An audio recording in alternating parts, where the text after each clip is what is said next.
വളരെ വലിയ രീതിയിലുള്ള ഒരു ഈഴവ ഹിന്ദു വോട്ടുകൾ ഇവിടെ നിന്ന് CPM-ൽ നിന്ന് അടർന്നു മാറിയെന്നും കഴിഞ്ഞ ലോക്സഭാ തെരഞ്ഞെടുപ്പിന് ശേഷം 20% വരുന്ന വോട്ട് സ്വരൂപിക്കാനായി BJP-ക്ക് സാധിച്ചു എന്നുള്ളതും അത് CPM-ന് വലിയ രീതിയിലൊരു അങ്കലാപ്പ് ഉണ്ടാക്കിയെന്ന് തന്നെയാണ് കരുതുന്നത് അല്ലേ?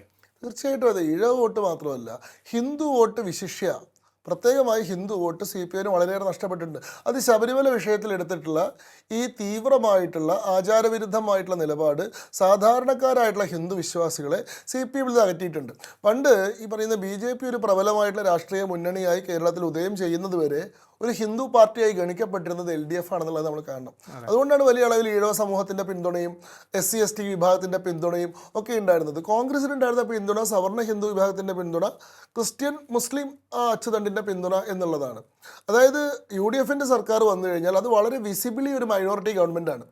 അതിൽ കോൺഗ്രസിനുള്ളിൽ തന്നെയുള്ള മൈനോറിറ്റിക്ക് പുറമെ മുസ്ലിം ലീഗ് എന്ന് പറയുന്നൊരു ഘടകകക്ഷിയുണ്ട്, കേരള കോൺഗ്രസ് എന്ന് പറയുന്നൊരു ഘടകകക്ഷിയുണ്ട്. ഈ രണ്ട് കക്ഷികളും ഒരു മതസമുദായത്തെ പ്രതിനിധീകരിക്കുന്നത് തന്നെയാണ്.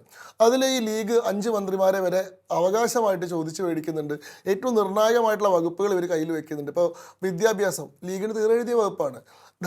മറ്റേ വ്യവസായം, ഇൻഡസ്ട്രി അത് ലീഗിൻ്റെ വകുപ്പാണ്. പൊതുമരാമത്ത് ലീഗിൻ്റെ വകുപ്പാണ്. അങ്ങനെയുള്ള ഏറ്റവും പ്രബലമായിട്ടുള്ള വകുപ്പുകൾ. അതേപോലെ തന്നെ ധനകാര്യം പോലെയുള്ള വളരെ പ്ലമ്മായിട്ടുള്ള വകുപ്പുകളാവട്ടെ കേരള കോൺഗ്രസ് എന്ന് പറയുന്ന ക്രിസ്ത്യൻ പാർട്ടി. അപ്പോൾ ജനങ്ങൾ നോക്കുമ്പോൾ 20 അംഗമുള്ള മന്ത്രിസഭയിൽ 13-14 ആളുകൾ ന്യൂനപക്ഷത്തു നിന്നാണ്. ഒരു ന്യൂനപക്ഷ ഭരണമാണ് കേരളത്തിൽ നിൽക്കുന്നത് എന്നൊരു ചിന്തയുണ്ടാകുന്നു. ഇത് സ്വാഭാവികമായിട്ടും ഒരു ഹിന്ദു പോളറൈസേഷൻ ഉണ്ടാക്കുന്നുണ്ട്. ആ ഹിന്ദു പോളറൈസേഷൻ്റെ ഗുണഭോക്താവ് എല്ലായ്പ്പോഴും CPM ആണ് ആവാറ്. കാരണം CPM ഭരണത്തിൽ വന്നു കഴിഞ്ഞാൽ ഹിന്ദു മുഖ്യമന്ത്രി തന്നെയാണ് ഉണ്ടാവുക, മന്ത്രിസഭയിൽ കൂടുതൽ ഹിന്ദു അംഗങ്ങളാണ് ഉണ്ടാവുക എന്നുള്ളൊരു കാഴ്ചപ്പാടുണ്ടായിരുന്നു.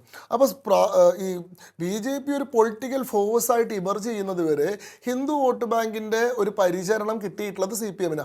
പക്ഷേ BJP വളരെ കൃത്യമായി CPM-ൻ്റെ ഹിന്ദു വിരുദ്ധ രാഷ്ട്രീയത്തെ തുറന്നു കാണിക്കുകയും ആശയപരമായും പ്രത്യയശാസ്ത്രപരമായും തന്നെ ഹിന്ദുത്വയോടും സനാതനധർമ്മത്തോടുമുള്ള ഇവരുടെ എതിർപ്പിനെ ജനങ്ങൾക്ക് മുമ്പിൽ പ്രകടമാകും വിധം വെളിച്ചപ്പെടുത്തുകയും ചെയ്തപ്പോഴാണ് ആളുകൾ ഈ ഒരു ഇരട്ടത്താപ്പ് തിരിച്ചറിയുന്നത്. എന്നാൽ അത് അവരുടെ ജീവിതം കൊണ്ട് ബോധ്യപ്പെട്ട ഒരു അവസരമായിരുന്നു ശബരിമല. കാരണം മലയാളി ഹിന്ദുവിനെ സംബന്ധിച്ചിടത്തോളം അവൻ്റെ ഏറ്റവും വൈകാരികമായിട്ടുള്ള ആരാധനാലയമാണ് ശബരിമല.